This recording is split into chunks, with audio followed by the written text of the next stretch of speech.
Hello everyone, welcome to Capsule Science Hub. तो आज हम करेंगे वेव ऑप्टिक्स चैप्टर का एक कैप्सूल जो कि है पहला थ्योरीज ऑफ लाइट। क्योंकि लाइट जो है उसका काफ़ी सारे थ्योरीज, कुछ साइंटिस्ट लोगों ने बहुत सारे थ्योरीज़ के बारे में बताया था। तो टोटल कितने साइंटिस्ट के बारे में हम पढ़ेंगे, इनिशियली कहाँ से ये शुरू हुआ था थ्योरी। तो पहला जो थ्योरी दिया था वो दिया था न्यूटन कॉर्पसल थ्योरी, मतलब न्यूटन जी ने एक थ्योरी दिया था जिसका नाम पड़ा न्यूटन कॉर्पसल थ्योरी। अब इस थ्योरी के अकॉर्डिंग क्या होता है कि light consist of tiny elastic material particles. ठीक है, टाइनी इलास्टिक मटीरियल पार्टिकल्स जिसे हम क्या बोलते हैं, कॉर्पसल्स, इसीलिए न्यूटन कॉर्पसल्स थ्योरी है ये।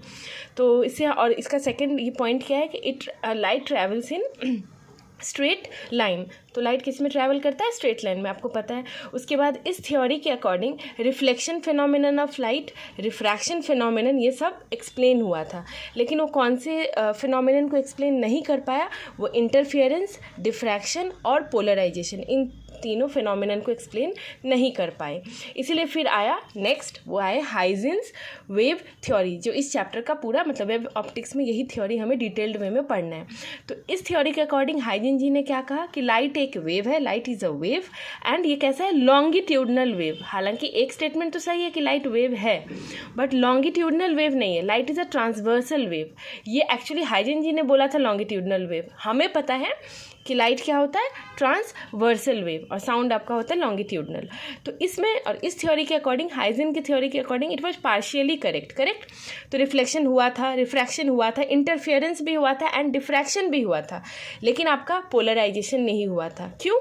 क्योंकि सिंस लाइट को उन्होंने क्या बोल दिया था, लॉन्गिट्यूडनल वेव। तो ये भी हुई फेल। अब आते हैं थर्ड थ्योरी जो दिया था मैक्सवेल इलेक्ट्रोमैग्नेटिक थ्योरी, मैक्सवेल जी ने दिया था। मैक्सवेल जी ने सही बोला था, उन्होंने कहा था ट्रांसवर्स वेव है एंड नॉन मैकेनिकल वेव है, मतलब मीडियम की कोई ज़रूरत नहीं है।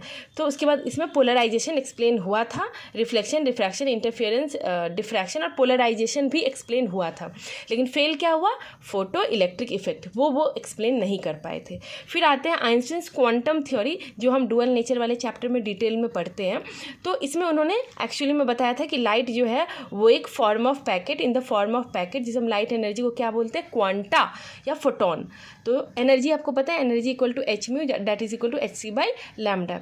इस वाले थ्योरी में क्या हुआ, आइंस्टाइन जी के इस थ्योरी के कारण फोटो इलेक्ट्रिक इफेक्ट वाला फिनोमिनन तो एक्सप्लेन हो गया जो मैक्सवेल में नहीं हुआ था, लेकिन बाकी जितने ये थे ना, इंटरफियरेंस, डिफ्रैक्शन और पोलराइजेशन, वो एक्सप्लेन नहीं हो पाया। तो ये भी फेल हो गई। एंड फाइनली लास्ट में आई डी ब्रॉगली जी की हाइपोथेसिस। इन्होंने बोला लाइट का डुअल नेचर है, वो पार्टिकल भी है as well as wave nature भी है। So thanks for watching.